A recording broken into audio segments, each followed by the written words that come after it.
Hey, what's going on, traders? Monday, March 27th, 9:10 a.m. Here are your morning ideas.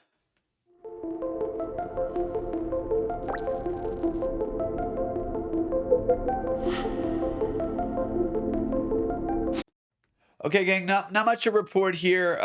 It's getting kind of old saying the same thing over and over again. But here are your big picture daily kind of time frame. Look where we're trading. We're trading right on top of the VPOC still, 40.26. I mean, right on top of it. Like not even, a couple points off, like right on top of it. That means that the market's still in this gridlocked area.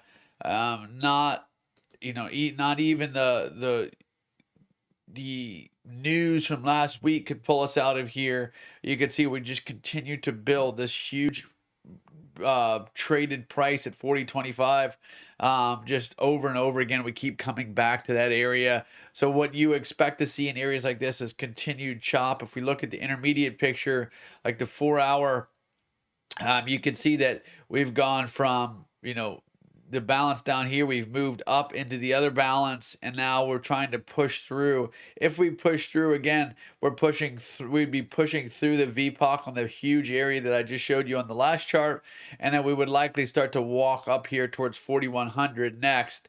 And I mean, again, when we look at the big picture, 4100 is doesn't really take us anywhere. We're just in the higher end of this, big fat area, right? So 4100 is easily possible if we can push through this 40.25 area. And then overnight we've shown some strength into the close on Friday, and then we have a balanced-ish looking profile, but with a weak high. So I wouldn't be surprised at all again to see us try to push overnight high 40.25, get to 40.35, and start to try to crawl higher towards that 4100 area. I also wouldn't be surprised at all to see us get blocked at this 40.25 area. It's try to take overnight high and then just kind of fail back into the middle and start chopping around. So I don't see a big directional play here.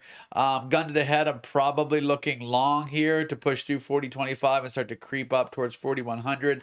But again, I think it's a coin flip, and I don't really like to play coin flips. So I would just, look for continued chop. If the market starts to go higher, look for it to like turn around and start heading lower, and vice versa. I don't see a big directional play here. We could take a look, I guess, since it's the beginning of the week, at the news for the week. Let's look at this week ahead.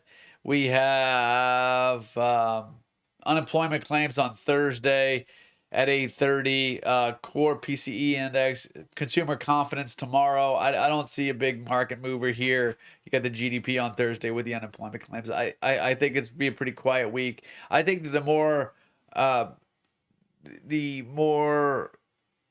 newsworthy items will be coming from this banking crisis that tends to keep popping up over the last couple of weeks with these banks failing. So I don't think it's a scheduled news event that could move the markets this week. I think it's maybe an unexpected bigger bank that's having trouble or comes out in the news, and that would certainly rock the market.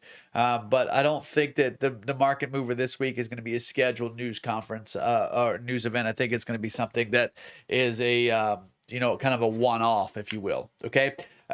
We will announce the winners of the giveaway from last week and talk about this week's. We have some really fun things coming up too that are out. I don't know, probably a week or two away that we're looking forward to as well. So a lot of stuff, guys, on the horizon. I will talk to you guys all later. Let us know if you have any questions, and we'll see you guys later on for the video on the giveaway.